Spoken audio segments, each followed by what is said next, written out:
Okay, so maybe we'll start with like today discuss a bit about the term projects that you've all been allocated.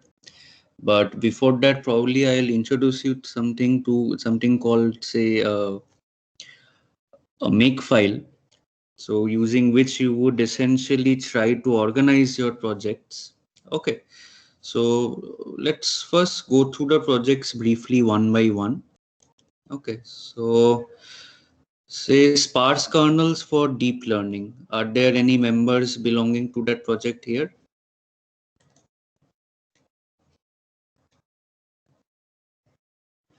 Hello?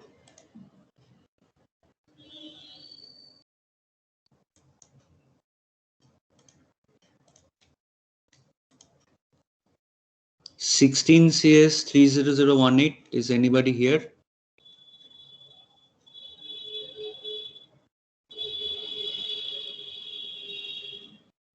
Okay. Memory optimizations for transformer workloads. Any group member present?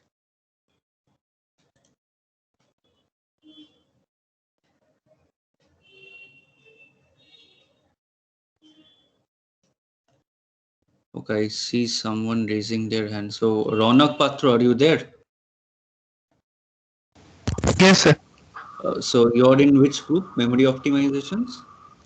Second, yes, sir, second groups. 18 says 30048. Okay. So have you gone through what has been asked in this particular page for your term project?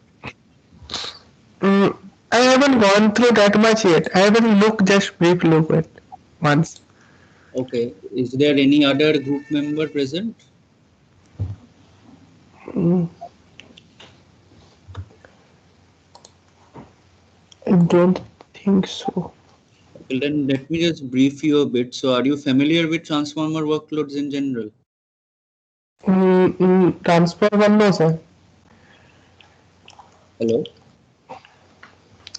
Hello? Yeah. So are you familiar? Have you heard of this type of workload that's been used for NLPs and stuff? No. Okay, all right. So there is a reference paper given here. So I would suggest you and all of your other group members and all you have a discussion on this. Okay, then only you will be able to kind of understand what are the required objectives that are required here.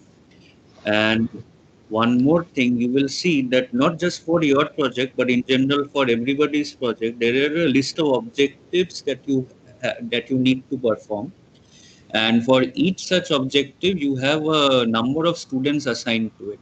Okay, so ensure that you divide and fix your roles beforehand. Okay, because when we are going to evaluate you later in April sometime, so you will be giving a presentation, you will be giving a code demo perhaps offline with me, and naturally there we are going to ask you questions like we'll ask the person specific to a particular objective. Okay, and evaluate you based on how much progress you were able to make in that objective. Okay, so ensure that this is for every group. Ensure that all of you get that thing figured out very quickly. In order to do that, you must go through the paper together once, have a session, understand it. If you are failing to understand or having trouble issues in understanding, create a conversation in the students discussion thread. Okay, accordingly we'll get back to you. We'll try to provide you with more resources and try to clear out your doubts. Okay, so coming back to your work, so transformer workloads, as I said, it's a popular NLP workload. So, are you? I hope you're familiar with basic deep learning, I guess. So, since you're from the CS background, so keeping that in mind, so you must have heard of the forward and backward passes that are involved in any training module, right, Ronak? Sir, artificial intelligence. Sorry, your voice is breaking. Hello. Hello? Yeah. Sir, I know for the ANN model. Yeah. So you heard of it, right? What forward and backward pass Sir. essentially means, right? Yes, sir. Okay, so in the given paper, like you will, if you read it, you will get to know what are the corresponding computations that are involved in both the forward and the backward passes. And from there on, you can get an understanding as to what types of optimizations they have used. And your group's job is to actually try to implement these optimizations, run it on a GPU machine, and accordingly perform a performance evaluation for the same. Okay. So I suggest you get in touch with all of your other group members, go through this, and let us have a discussion sometime again in the next tutorial regarding this. Okay. Yes, sir. Okay. So group one sparse kernels. Anybody here? I guess not. Group three. Anybody here? Object detection using regional convolution networks. Yes, sir. Okay. So have you gone through this? Yes, sir. So are you familiar with convolutional neural networks in general? I have some brief idea, but I am not means I have not worked with it Okay, okay. earlier. That's the essence of the project here. So I would suggest that you go through you and your group members, you go through what the fast RCNN architecture is. Okay, so it will naturally comprise lots of convolution, pooling, and matrix multiplication operations. Now, convolution is a very, like, what should I say? It's a very dense kernel operation, if I should say, and there exists lots of potential optimizations for the same. So you can have potentially a variety of convolution kernel implementations. So as you can see here, we are going to ask you to implement three of them. One is direct convolution, the other is like you can actually treat convolution as a matrix multiplication operation, which you have just learned recently, by actually taking the corresponding feature maps with which you are going to perform the convolution and transform it in such a way that you end up with performing a matrix multiplication. And another operation is convolution can be actually treated as a fast Fourier transformation operation. So that is also another aspect that you will have to look into. So again, go through relevant material regarding the same. All right. And let Sir, there are no reference papers for it. So means how should we oh, start? okay, oh, there are no reference papers for this, right? Okay, I'll update this accordingly. There will be the fast RCNN architecture paper, so that you will anyways find online. Regarding the other IM2 call direct convolution FFT, like those things, like we generally ask the students to search. Okay, I'll share the fast RCNN architecture paper. The remaining resources I'll also try to share. You also try to search on your own as well. Okay. Okay, sir. Okay. Group four. Anybody here? Yes, sir. Yes, sir. Okay. So yours is quite similar to that of the group three. So it's again revolving around convolutional neural networks only. But what we are going to be focusing on is the mobile net architecture. Okay. As I can see again, I think I must have missed the reference attaching the reference paper here. So I'll update that accordingly. There will be two reference papers here. And so you will get to know about what a standard convolution operation is. And then in the context of mobile net, there is something called a depth-wise convolution operation. So for that, there would be a diagonal refactorization technique. So we will also list the corresponding reference paper here as well. So go through that. Okay. And we'll again try to have a discussion sometime next week. Okay. I think the best thing would be to do is like for each of the corresponding, what should I say, each of the projects, one person. So say you say, what's your name? So Rayan Chakraborty. Okay, so what you can do is you can take all the other group members' email IDs, okay, and take my and sir's email ID as well, and open up a mail chain for this. This is what we usually do for like any term project that we've had over the past few years. Okay, and you keep on interacting with us. Okay, and you keep posting your doubts Okay, there sir. so that we can interact with you. Okay, this is a general announcement for all the group projects. Okay. So everyone who is present here today, I would ask you to take all the email IDs of your respective group members and start a mail chain. Okay. You can just write as your first mail that this is just to initiate a mail chain for your term project for this group ID and this project title. So okay. So do that. Coming to group 5. Anybody there? Group 5 centrality Yes, sir. measures. Okay. So, okay, I see the reference papers for that project are linked here. So, have you gone through this particular page? Yes, sir. Okay, so are you able to understand what is being asked here? Yes, sir. We have to implement those two algorithms using. Correct. So, do you have any prior experience in working with graphs in general? Yes, sir. I guess.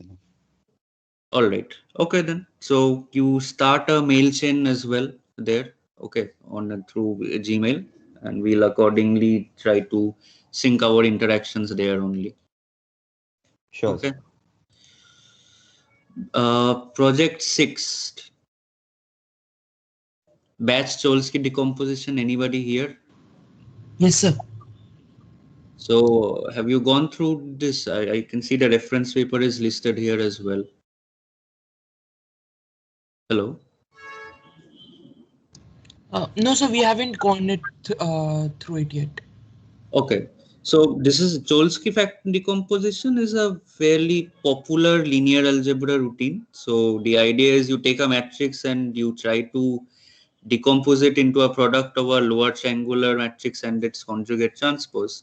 But there are some efficient, like CUDA powered implementations for doing the same. And this particular paper actually tries to compute some parameters like the tile size and all that would give you the best performance results. Okay, so I would suggest that you go through this paper really well. Okay, and try to implement the respective objectives that are given here. And you also start a mail chain with us then.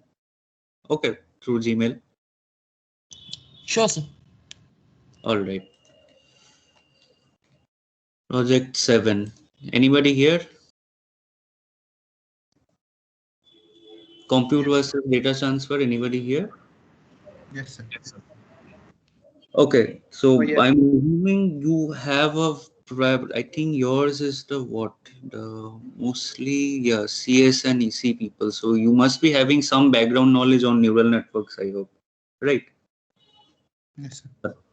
Okay. So this is, I think, this paper, as far as I remember, it used, I guess, CNNs only.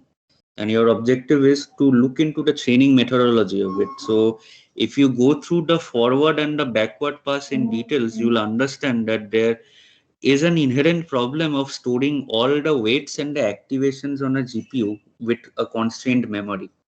Okay.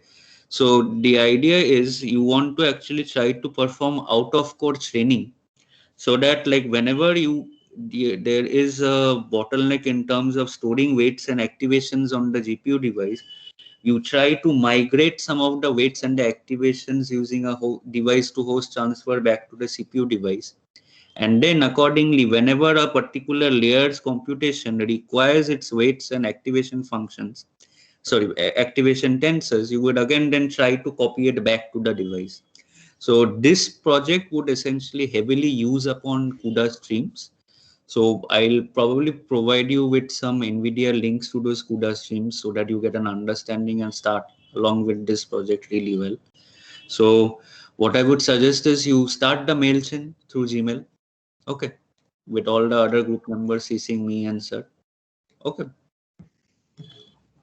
Hello. Yes, sir. Okay. Okay. Okay, streaming and scheduling, group 8. Anybody here from group 8?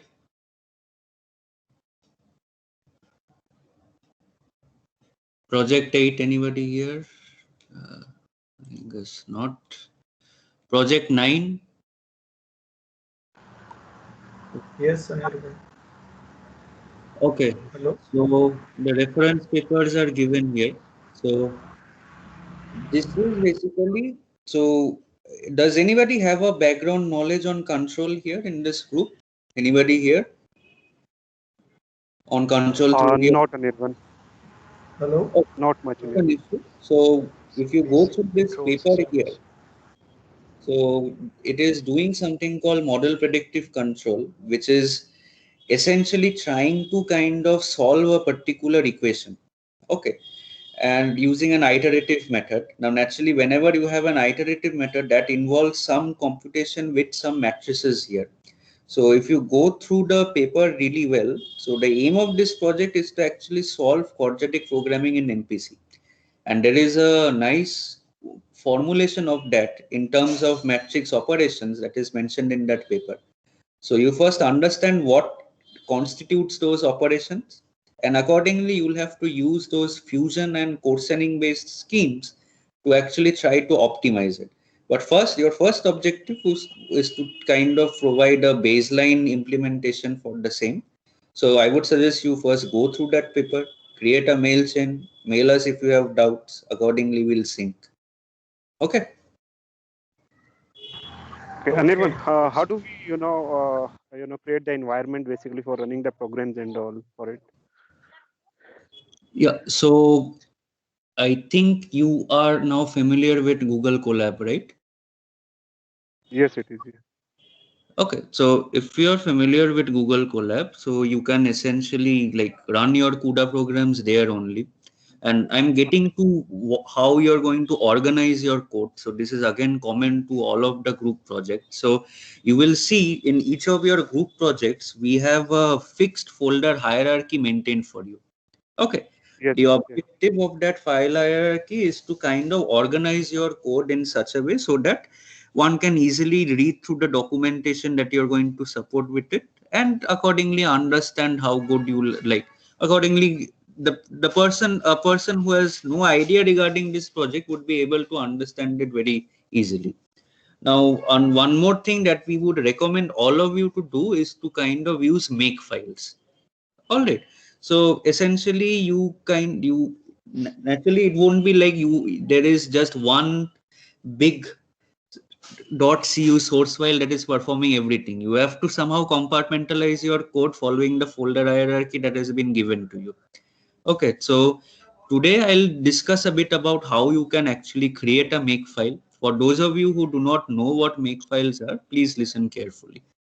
So let me just share my terminal. Can you see my screen? Yes, sir. Yes, Yes. sir. Yes, Anirban. All right. So essentially, what a makefile does is it kind of tries to enforce a dependency amongst files, amongst like say source program files in a large project. Okay. So typically, what would you do is, so if you look at this example here, so I have a host.cu code. So this is basically the host code for vector addition only. Then I have kernel.cu, which has the code for just the kernel operation, that is just vector addition here. So note I've separated it out. I again have a separate headers.h file for doing the same. Okay. So naturally, when you're going to organize your code, so you will see you will have say a folder called include where you will essentially try to keep all the header files for your project. That is point one. You can have a file called source where you will essentially store all the source kernel or all your source or your host side programs. For some of the projects, you will see that we've separated out kernels in forward and backward folders. So naturally, for the neural network projects, whenever you have a forward and a backward folder, that essentially means we are asking you to keep the forward kernel implementations and the backward kernel implementation separately in two different folders. Okay, but the question is, if you compartmentalize all of this into this nice folder hierarchy or these set of separate files, how do you essentially now compile them? So this is where we are going to use a makefile. So let us try to understand the contents of a makefile.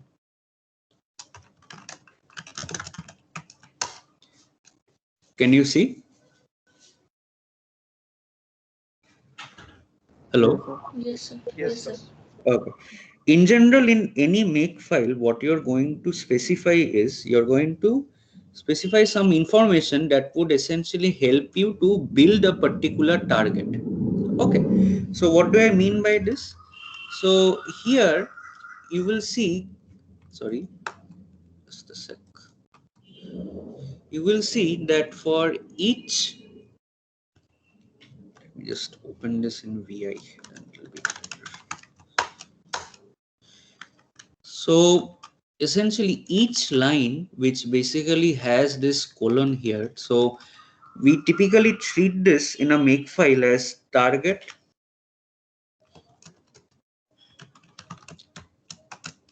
colon dependency, and below this we essentially write the corresponding recipe. Okay, so this is essentially how we write a particular makefile. So if you see here, anything other than that here, so for example this nvcc, so what I'm doing is I'm just declaring an environment variable which will store the corresponding compiler command, nothing else. Now when you're going to use your makefile here, so this is your target, hello CUDA is your target, so this is primarily the target for your executable. Followed by colon is your dependency. So what does this target executable depend upon? It depends upon your headers, your kernel.cu and your host.cu. Okay. Then in the next line, you essentially have your recipe. So the recipe is for essentially compiling or building your Hello CUDA executable. Note, I have this $nvcc. So this capital NVCC, if you recall, is essentially an environment variable that you created at the beginning of your makefile. And whenever you want to access such a variable, you have to use a $sign. Okay.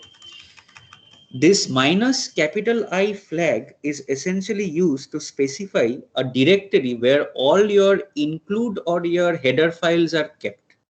So for our project here the headers.h file and all the kernel.cu and host.cu file, they reside in the present working directory.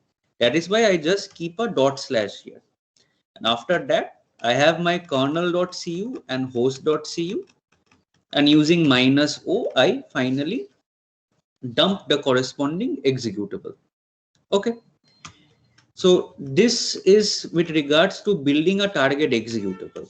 Now it can mean a number of things. So for example, if you have a complex folder hierarchy, so with respect to the relative position of your makefile in your folder hierarchy, for example, if you had your kernel.cu in say a kernels folder and your host.cu in say a source folder, and your headers.h in say an include folder, then essentially what you would do is you can append the names of the corresponding folder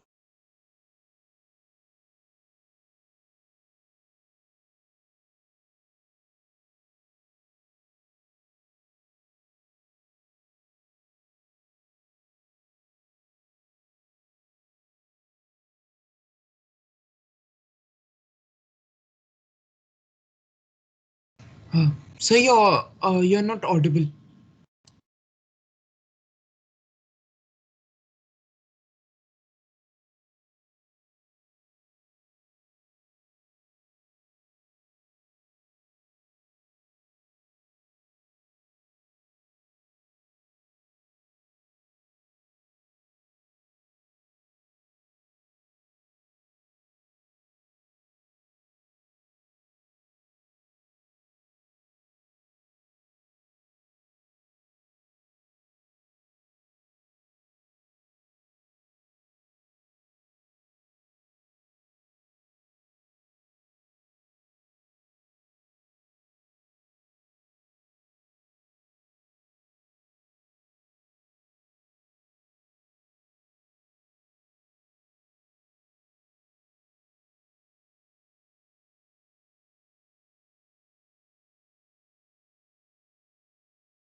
Please wait for some time. There is some problem with the mic.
Sorry, it got disconnected. He will be rejoining after some time.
Hello. Hello, am I audible now? Yes, Yes, sir. sir. Sorry, I got disconnected. Okay, so where was I again? How much were you guys able to listen? Did I discuss about the Hello CUDA executable? Was that complete? So you were explaining how to make different The source directories. files were in different folders. I see. Okay, so let me then again share my screen. Just a sec.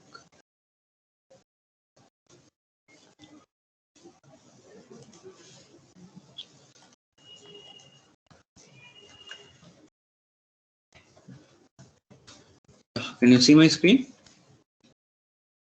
Yes, sir. Yes, sir. Okay, so I think the Hello CUDA executable is now more or less understood. So what I was talking about was here too we are just using one directory in which we've just separated out the components of the given CUDA application into a separate headers, a kernel, and a host file. But what I was talking about, if you had a dedicated, say, what do you call it? If you had a dedicated folder hierarchy, then what you can do is you can actually have inside your make files, you specify the complete paths to which those corresponding header, kernel, host files belong to, and accordingly you design your dependency build recipes pertaining to adhering to that.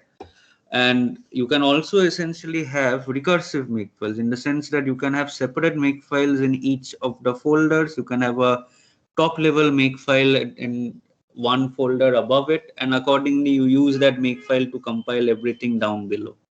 So that is, so you can there are plenty of examples and open source projects relevant to this available on the net that you can look into. Today we'll just cover the basics regarding that. So the Hello CUDA executable target, I hope it is clear. Does anybody have any doubts with regards to this?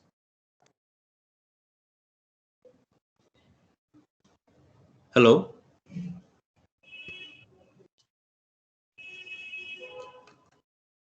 Hello? Yes, sir. Yeah, we can. Okay. And if I just discuss in brief the other two targets, so run and clean, essentially you will find in most standard projects like these two targets are there. So naturally they mean what they exactly what they want to kind of express is for running the executable. So naturally all that you have built that has been already covered in the dependencies of your Hello CUDA target, and you've already got the corresponding executable.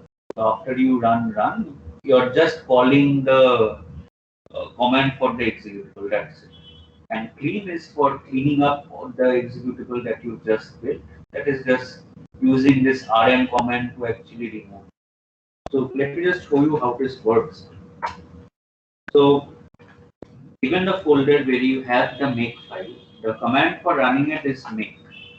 Okay. So you run it in a folder which has the make file, and you always try to write your make file like this only, like with a capital M and like this. And what the make command would do is, like you if you provide a corresponding say target to it, so it will essentially run the corresponding recipe that is mentioned in your make file. So as you can see, it is actually running your compilation command that nvcc minus I this particular command only. If you use and then if you do an ls, you will see in green that this hello CUDA executable has been generated. If you use say make run, so this essentially runs your vector addition program. If you use make clean, it will call the corresponding command to remove your hello executable, and as you can see it is not there. So we would request all students to kind of adhere to this particular makefile format. There are actually other build systems like CMake, Ninja and all available. So if you want to use, you can use that. But if you are going to use them, essentially provide us with corresponding instructions in your documentation as to run your entire project. So we'll also request all students to maintain a readme.md file in their project. Okay, so what you can do is you can create a Git repository of your project. Okay, add me to that Git repository. So, and accordingly, we'll discuss via those mail chains regarding the updates to those projects and all. Accordingly, I'll be able to browse the code live, like I'll be able to browse the codes in real time as well along with you guys and try to suggest you pointers for the same. Okay, so anybody has any doubts? Sir, instead of the mail thread, can we have a Teams subgroup? I'm not sure if a subgroup can be formed or not. I'll have a look into that. If I see that we can create a subgroup, then we'll try to do that. I initially thought of keeping like separate conversation chains in the student discussions thread, but that would kind of unfortunately like make it visible to kind of everybody who's there on Teams. So there's no point in doing that. I'm not sure if we can create a dedicated subgroup with a subset of people there. If that is possible, that's good. If not, I would suggest we just use our standard mail chains only. I'll inform you by the weekend regarding what you'll have to do in that regard then. Okay. Okay, sir. Sir, one more question. Yes. After we have generated this executable, right? For example, Right. here you were generating hello CUDA. So Yeah. can we transfer this executable to Google Colab and run there, because most of us will be running on Colab? No, so what I would suggest is, so if you want to build an executable, you need to have a CUDA toolkit installed in your machine. If you do not have a NVIDIA GPU, then that would be a problem. But luckily, what you can do is these same commands would essentially run on your Colab as well. So what you can do is you can actually create your entire project there. You can actually upload it to Git. Then in your Colab, you create a separate page where you will clone your repository. Okay. And you must have seen you can actually run normal terminal based commands on your Colab as well, right? Yes, sir, yes. Correct. So Colab would also have make there as well. So that won't be a problem. Fine, sir. Okay. Okay, so if you just create your make files and maintain a repository for the same, then you won't face any issues there. Yes, sir. Thanks. Okay. Any other doubts? So this we can always like CUDA programming can be performed only on NVIDIA based GPUs, right? Correct. Okay. So the NVIDIA architecture only supports that programming model. So you can't really use any other architecture. Normally, if we were in the campus, we would have created logins in our departmental cluster. You would have accessed them and you would have run them. But given the circumstances, we have that Colab thing up and running. So we'll kind of ask you to use that only for this purpose. My machine has GPU, but it's not NVIDIA, so that's why I asked. Oh, I see. I see. No, you essentially require an NVIDIA GPU for running CUDA programs. Yeah, that's there.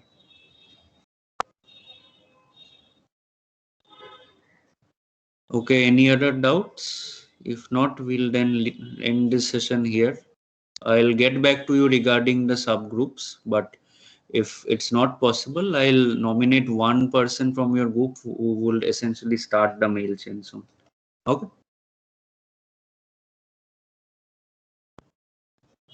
Okay, then we'll leave then.